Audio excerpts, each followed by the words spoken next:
Елегантен накид по поволни цени. MD Jewelry е правото место за вас. Порачите на линкот под видеото.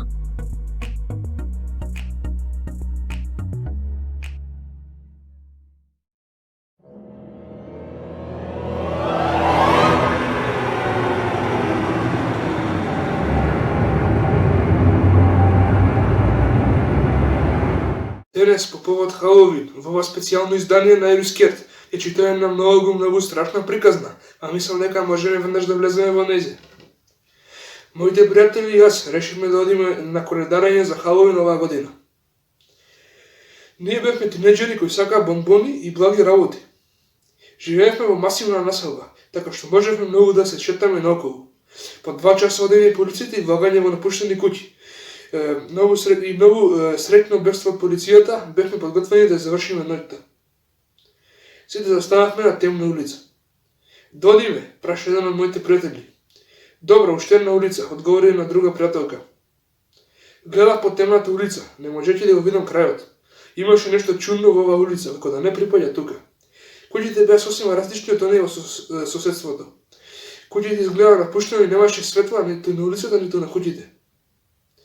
Имам лошо чувство за оваа момци, реков. Не били кукавица, Дейвид, само ќе прошетаме низ неколку куќи и ќе си одиме. Ако ја повикаат пак полицијата, ќе избегаме од овде. Местото е мрак црно, одговори мојот пријател. Одевме полицијата покриена со црн мрак, се шегувавме, раскажувавме приказни за духови, бидејќи едноставно не можевме да се воздржиме. Куќите изгледа многу поинаку и не изгледа стабилно. Знаев дека нешто се случува, едноставно го знаев тоа. Светлината од другата улица почна да се намалува. Во ред, еве, зедовме кеса полна со јајца и тоалетна хартија. Цудевме и се забавувавме, за малку ќе заборавив да бидам загрижен. Крк! Силен шум одекна на улицата. Што беше тоа, прашав. Одма скрите се, викна мојот пријател. Ги видов сите мои пријатели како се мачат околу блокот за да се скријат. Се скрив за рѓосана корпа за отпадоци и гледајќи преку работ. Не може да видам ништо бидејќи беше многу темно. Можев да ја видам само сивата контура на куќите. Го извадив телефонот за малку светлина. Воопшто нема сигнал на мојот мобилен телефон. Зарем тие неизградена над 10 кули за мобилни телефони низ целата област. Го запалив моето светло кон улицата. Бам! Овој пат беше уште погласно. Се повлеков и повторно погледнав.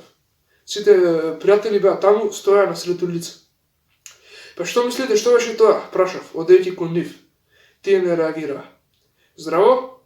Има нешто во твојата душа што не можам да го понесам, но ќе најдам начин. Рекоа сите во исто време. Што по дјаволите, сите тие се нафрлија кон мене. Почнав да трчам како луд, темнината изгледаше како да трае за секогаш. Не ги слушав како трчаат зад мене, да не застанав. Постојано барав извор на светлина или што било. Се гудев лицето од зид. Станав да видам джиновски облакодер пред мене, исцртан во сино и многу исполнети светла во нив. Тоа беше град без светлина. Стоев таму, целосно шокиран. Многу прашања ми се вртеа во умот. Што се случи? Каде сум? Може ли да се вратам? Овие прашања ми го преплавија умот. За мене речеше силно ржење. Се свртев за да видам суштества слични на волк, подредени во темињата.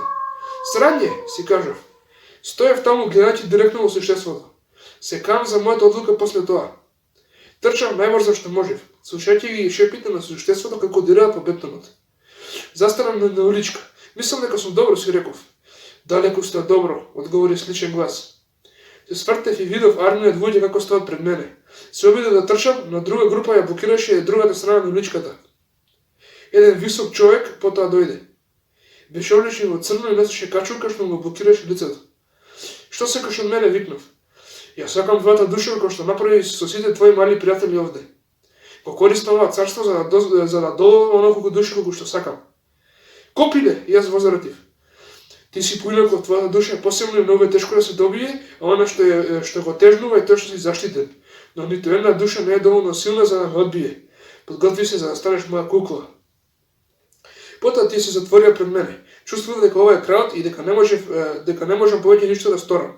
Но во тој момент бела светлина се појави над улицата. Не ти повторно, рече високиот човек. Подосна се разбуди во креветот со мојата торба со бомбони и преостанатите работи земени од минатата ноќ. погледна во мојот дигитален часовник и тој покажуваше 7 часот 1 ноември 2021 година. Лежав таму некој време и се прашав дали сето тоа е сон. Што и да се случи, сега сум безбеден. Станав за да се подготвам за училиште и видов белешка по вратата, во кој пишуваше: се уште не сум те заборавил. Па, дали ви е страв? Ова беше првиот дел од оваа предхаловинска страшна приказна. Утре, односно на 31 октомври, ќе излезе вториот дел од оваа страшна приказна. Се надевам дека ви се допадна и можам да кажам пријатно и се гледаме во следната страшна халовинска епизода.